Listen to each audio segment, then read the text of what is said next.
Olá, queridas irmãs e irmãos da nossa Fake Online. Mais uma vez estamos aqui com imensa alegria, participando de um novo encontro virtual. Compartilhar esses agradáveis momentos e reflexões sobre o Evangelho de Jesus com vocês é sempre um motivo de enorme gratidão e felicidade.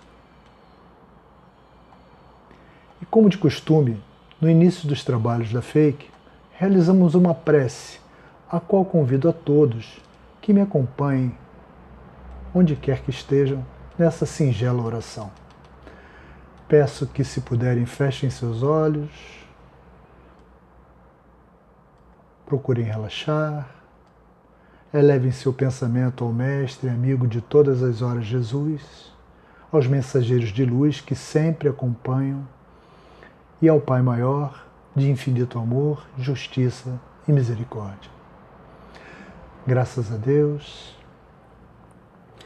Querido Pai, querido Mestre Jesus, queridos amigos espirituais, irmãos trabalhadores, irmão José, mentor de nossa amada casa, toda a falange espiritual que nos acompanham em nosso maravilhoso trabalho. Agradecemos a oportunidade de estarmos mais uma vez aqui presentes, em nome de Deus, em nome de Jesus, em nome da espiritualidade superior, tentando fazer o melhor que há em nossos corações, dentro das nossas limitações, dentro das nossas possibilidades. Agradecemos por nossa vida, agradecemos por nossa saúde, pelo nosso planeta, que caminha para a regeneração. Agradecemos, enfim, por todas as oportunidades que diuturnamente nos são colocadas e disponibilizadas pelo plano espiritual e pelo Pai Maior. E assim, felizes e agradecidos por mais esse dia, mais esse trabalho, mais essa oportunidade, pedimos humildemente a permissão a todos, mas sobretudo a Ti, Pai Superior, Pai Maior, para iniciar o trabalho de hoje, dando todos juntos, graças a Deus. Graças a Deus, meus irmãos. Muito bem, queridas irmãs e irmãos que nos acompanham na Fake Online, mais uma vez saúdo e agradeço a todos pela participação nesse canal que é carinhosamente preparado para todos vocês pela nossa amada Casa Fake. Gratidão.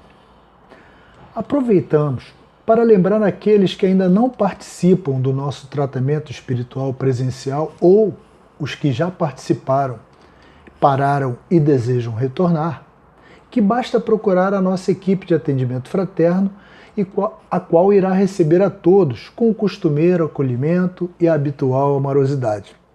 O nosso tratamento fraterno funciona nos seguintes horários: às terças-feiras, de 15 às 17 horas, às quintas-feiras, de 18 às 20 horas e aos sábados, de 9 às 11 da manhã.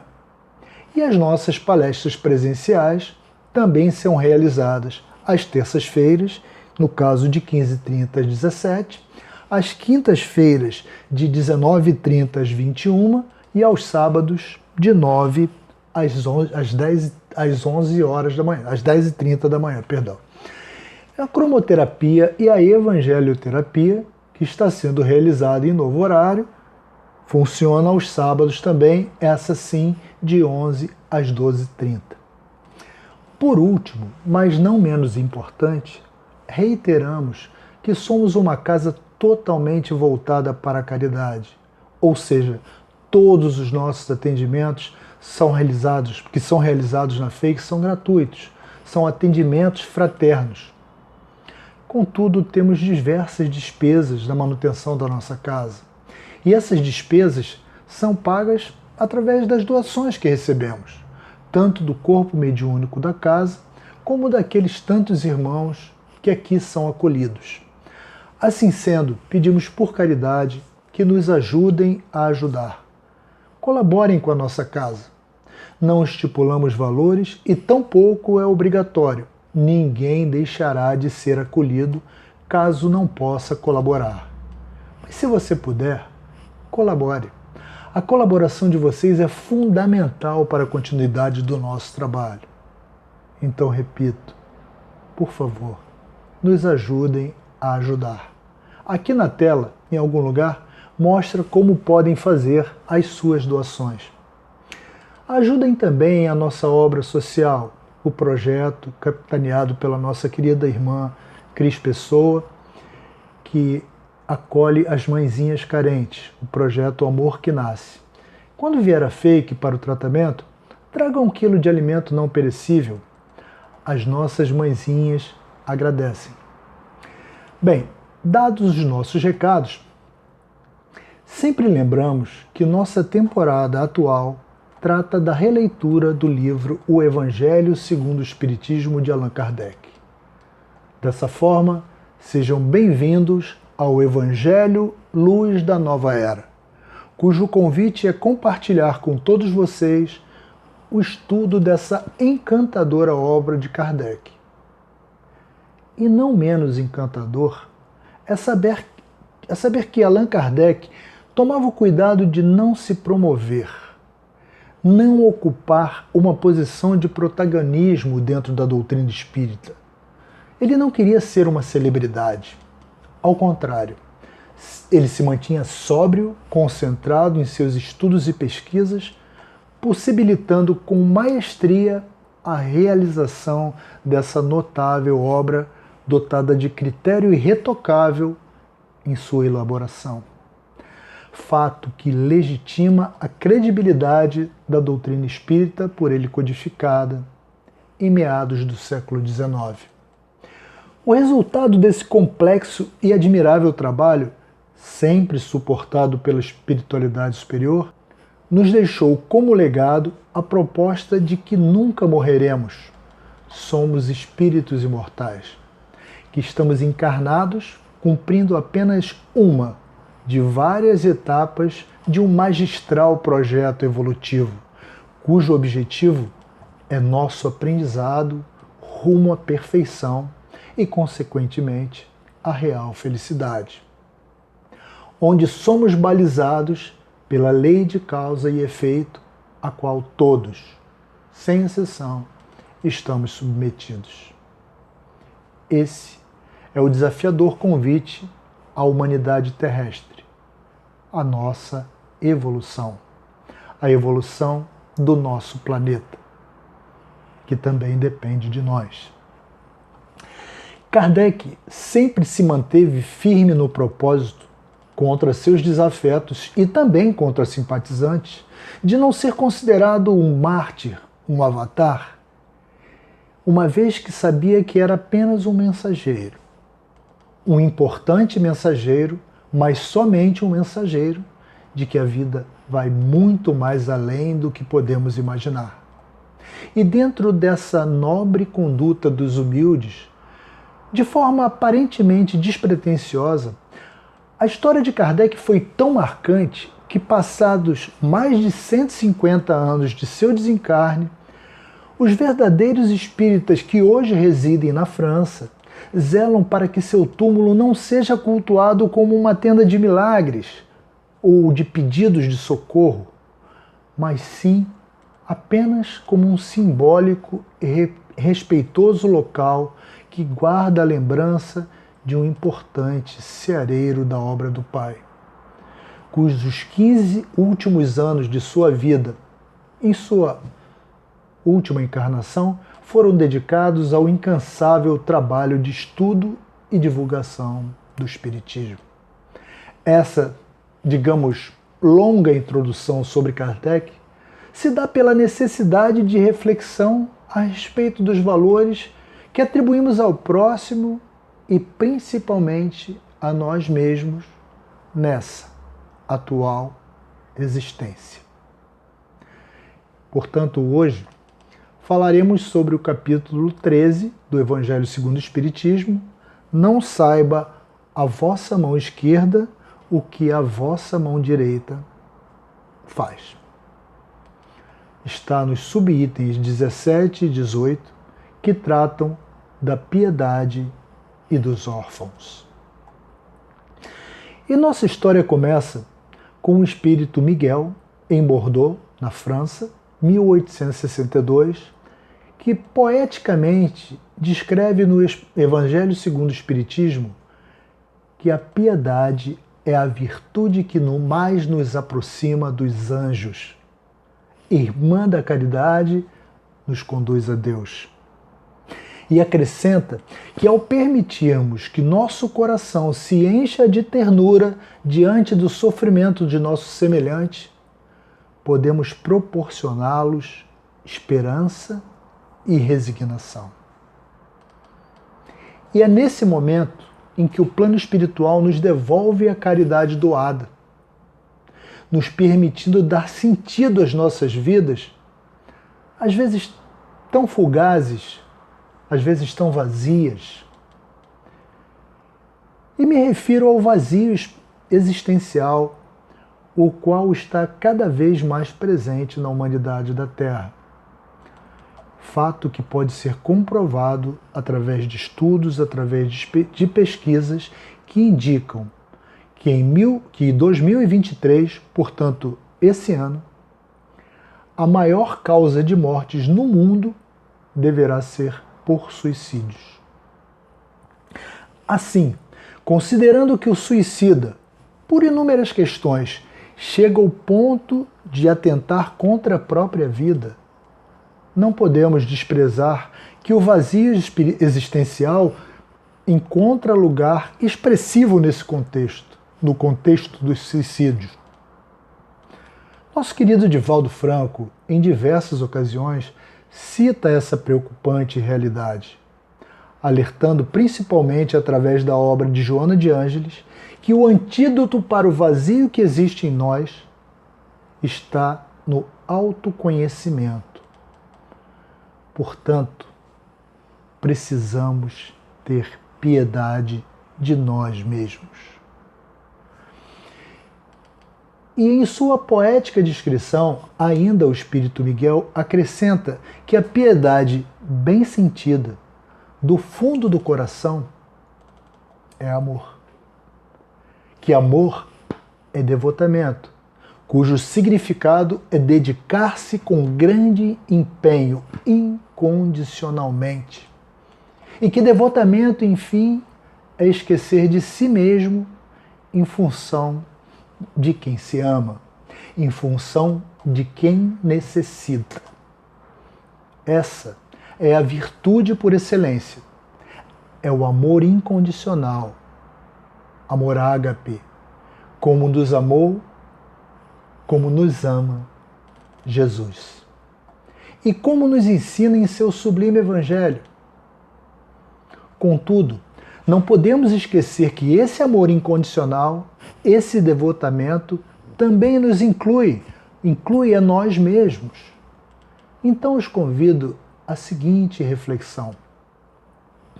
Não estará na hora de verdadeiramente retornarmos à proposta de Jesus? O amor incondicional? Amai ao próximo como a ti mesmo.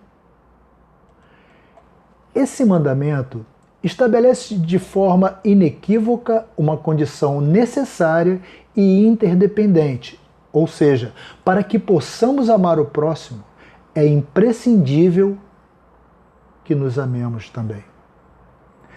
Consequentemente, devemos nos perguntar: somos piedosos conosco? Somos piedosos com os outros, com o próximo? Os bem próximos, irmãos, cônjuges, filhos, pais, amigos. Nossa convivência mais próxima.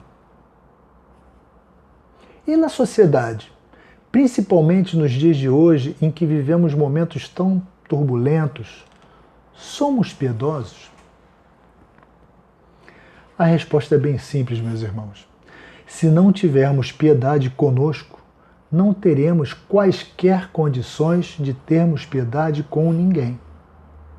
Pois nosso coração só transborda aquilo que nele está cheio. Só damos aquilo que temos para dar. E acreditem, meus irmãos, temos muito mais para dar do que imaginamos. Nosso interior é muito rico, vai muito além do que conhecemos. Portanto, a piedade depende de nos autoconhecermos. Nos autoconhecendo, muitas coisas se descortinam em nossas vidas. A exemplos, constatamos que somos imperfeitos, mas que nossa imperfeição não precisa nos castigar. Então tenha piedade de você, para que generosamente possa depurar suas imperfeições, transformando-as em virtudes. Cuide de você como quem cuida de uma joia que está sendo lapidada, pois é isso que somos para o Pai Criador de tudo, joias muito raras e queridas. Somos projetados para atingirmos o estado da arte de Deus. Hoje, ainda somos pedras brutas, isso é natural. Fomos criados simples e ignorantes, porém dotados de todas as ferramentas necessárias para atingirmos a angelitude na medida em que vamos nos conquistando, nos melhorando, nos lapidando, despertando em nós as leis divinas adormecidas em nossa consciência e que nos levam ou levarão à perfeição. É preciso sentir-se bem para poder servir ao bem. Vivemos em um mundo demasiadamente materialista, onde a possibilidade de consumo, movida pela possibilidade e velocidade com que nos atingem as inúmeras ofertas das mídias inteligentes que controlam nossas redes sociais, pelo simples digitar de uma palavra, de algo que desejamos pesquisar, será que não estaremos sendo escravizados na matéria a qual deveria nos servir? Apenas servir, no justo tamanho de nossas verdadeiras necessidades, sem os exageros mundanos, sem as efêmeras sensações de prazeres transitórios, sem excessos de qualquer ordem, trazendo assim a tranquilidade que nossa mente precisa para trabalhar os verdadeiros aspectos que nos permitem alcançar a felicidade no reino de Deus, focando no que inunda de amor, no que abastece de paz, sem superficialidades, negando o fútil e buscando o útil, apenas o necessário para nos dedicarmos ao que é importante e não apenas o que é urgente. Fica a reflexão. Será que ao cuidarmos do que é importante, não eliminamos ou pelo menos mitigamos o que é urgente? E o convite do Evangelho segundo o Espiritismo, nesse item, está no resgate da pureza do Evangelho de Jesus.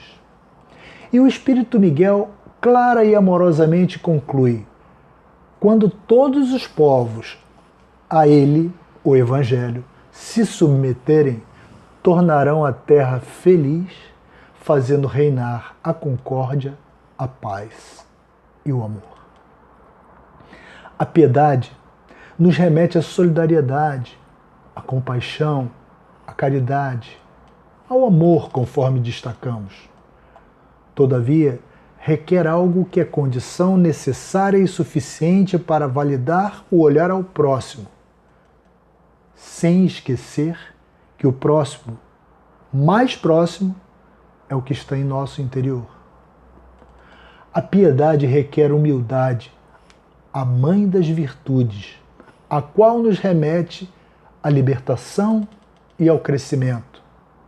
Sermos piedosos conosco e, consequentemente, com o próximo, consiste em domar o nosso egoísmo, que é patrocinado pelo nosso orgulho, o pai das imperfeições.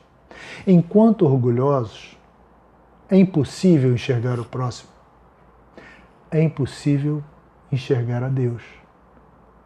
E o mais complicado, é impossível enxergar a si mesmo. Se não nos enxergarmos, não conseguiremos saber quem somos. E se não sabemos quem somos, como saberemos quem são os outros? Nesse item, o Evangelho nos convida a trabalhar com humildade e autopiedade. Mas prestem atenção, autopiedade não é vitimização, pois a vitimização é o egoísmo nos colocando num lugar onde tudo e todos, às vezes até Deus, está contra nós. Quando, na verdade, o que nos falta é coragem para levantar o tapete e limpar o lixo que durante anos, ou quem sabe, durante vidas, empurramos para debaixo. O que acontece de verdade, na realidade, é que todos temos bons e maus momentos. Ouvimos sim e ouvimos não. Recebemos carinho e também indiferença. Em resumo, muito prazer, meu nome é Vida no planeta de provas e expiações. E estamos aqui nas condições que nos encontramos pelas escolhas que fizemos, colhendo o que um dia plantamos. Então, vá em frente, mas tenha piedade de você, aceitando humildemente sua condição humana e entendendo que seus erros pretéritos são oportunidades de acertos no presente. Tenha piedade de você, utilizando as oportunidades do presente para construir um futuro melhor. Tenha piedade de você agindo com carinho para a conquista de sua paz interior, buscando passo a passo o seu autoconhecimento. Tenha piedade de você, cobrando menos perfeição de si mesmo e valorizando mais as suas conquistas morais, que já temos algumas.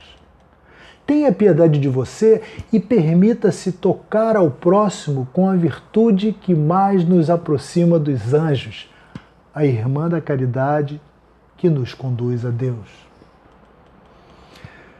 Meus irmãos, um espírito familiar disse em Paris, 1860, para amarmos os nossos órfãos.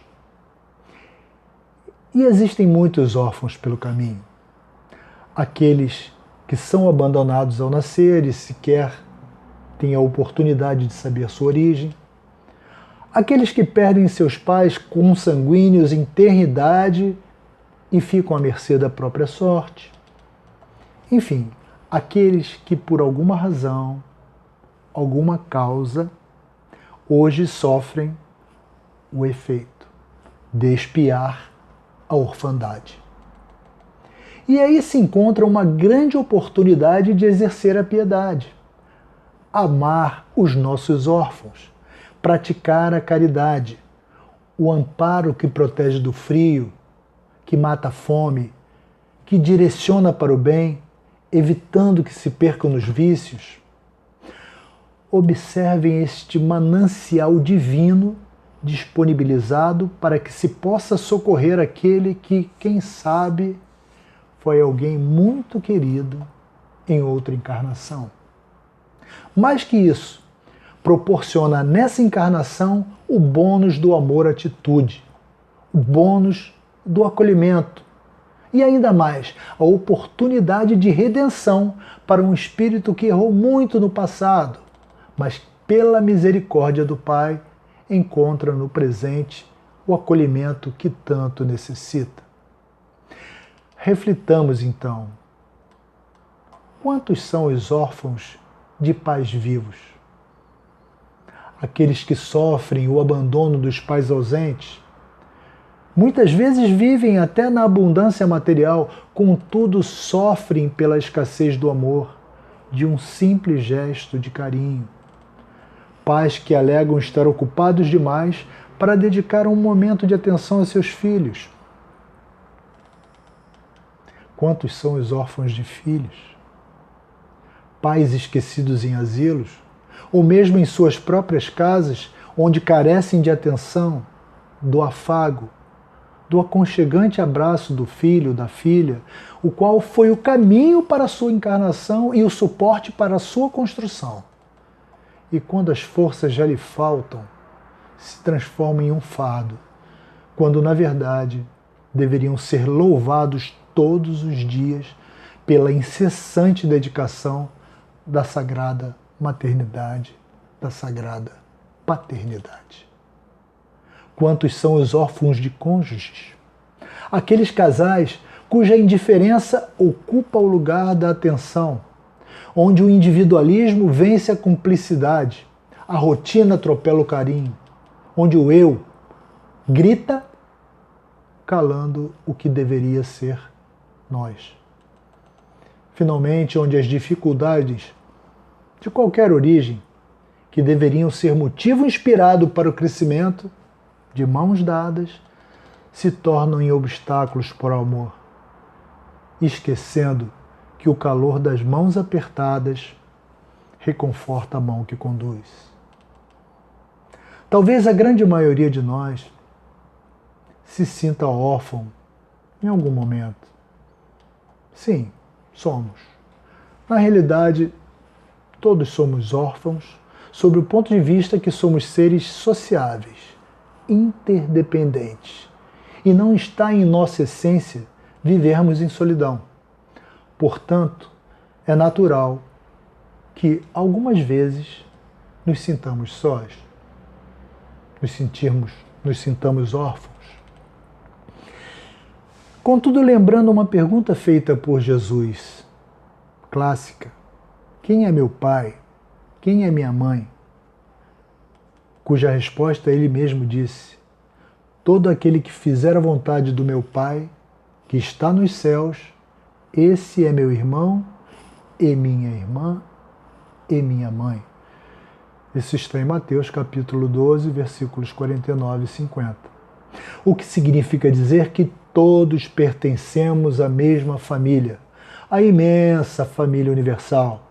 E pertencendo a uma só família, reflitamos sobre o que podemos fazer para abandonarmos nossa orfandade. Onde está o caminho para a nossa piedade? Sem dúvida, orfandade e piedade. Ambos se encontrarão no amor. Pois ao mesmo tempo em que a orfandade nos traz a dificuldade de nos sentirmos amados, a piedade nos exige que amemos. Nós amemos também. Assim, sejamos piedosos conosco e com o próximo. Assim abandonaremos a orfandade que existe em nós. Usemos a piedade, virtude que mais nos aproxima dos anjos, não me canso de repetir, para proveito da família universal. Nos incluindo no exercício da piedade, nos permitiremos abandonar nossa orfandade, além de cuidar dos que se sentem órfãos também. Cria-se uma espiral ascendente de amor, gerando um ciclo que envolve cada vez mais piedade e cada vez menos orfandade. Dessa forma, seremos sem dúvida piedosos com todos que cruzarem o nosso caminho e inundados pelo amor-atitude, o que jamais nos deixará sentir ou permitir que qualquer de nossos irmãos sintam será o peso da orfandade. E assim, meus irmãos, vamos terminando o nosso encontro de hoje e convido todos para a nossa prece de encerramento. Peço que procurem relaxar e onde estiverem, da forma que puderem, elevem seu pensamento ao Mestre Jesus, à espiritualidade superior e vamos nos religar ao Pai. Pai de infinito amor e bondade, amado Mestre Jesus, guias e mentores espirituais, irmãos, amigos trabalhadores, irmão José, mentor de nossa casa, irmão Ramatiz, que da casa do grande coração nos envia tantas informações, tantas intuições. agradecemos a maravilhosa oportunidade de nos reunirmos para mais um trabalho, para mais uma videopalestra. Desejamos, do fundo do nosso coração, com todas as nossas forças, tocar corações, ajudar pessoas, nos ajudar, pois nossos ouvidos são os que estão sempre mais perto de nossa boca. Agradecemos e pedimos humildemente a permissão para encerrar o nosso trabalho de hoje, dando todos juntos graças a Deus. Graças a Deus. E hoje, meus irmãos, me despeço de vocês com um poema de um autor desconhecido. Eu adoro poemas e poesias e poetas, poetisas, porque, de uma certa forma, eles são intuídos pelo plano espiritual para contar histórias bonitas. Às vezes, de uma forma um pouco personalística, às vezes um pouco exótica, às vezes um pouco estranha, mas de uma forma inspirada. E toda inspiração tem que ser divina. E essa história estranha é de um ser encantado, um girassol, ou uma girassol, pois trata-se de uma planta, e uma planta que possui várias flores. Aquela flor do girassol são várias pequenas flores em si. E estranha que é, a história começa com um nome não menos estranho, heliotrópica. Ela gira em seu caule em busca do sol, onde encontra o calor, abastece de amor, acumula energia, transforma em folia e vai. Vai com força e alegria alimentar todo dia, às vezes com dor, quem diria, trazendo o pão de cada dia a quem nem sabe como seria. Girassol, pura poesia, que dia após dia mantém o que nem existiria. Girassol nunca será esquecida, pois sempre haverá outro girassol devolvendo o calor, admirando o amor, o valor e compartilhando o amor. Heliotrópica, estranha, sensível e linda flor. Girassol, não se esqueça, você é puro amor. E assim, meus irmãos, nos despedimos, fiquem com Deus, muita paz e até o nosso próximo encontro. Tchau.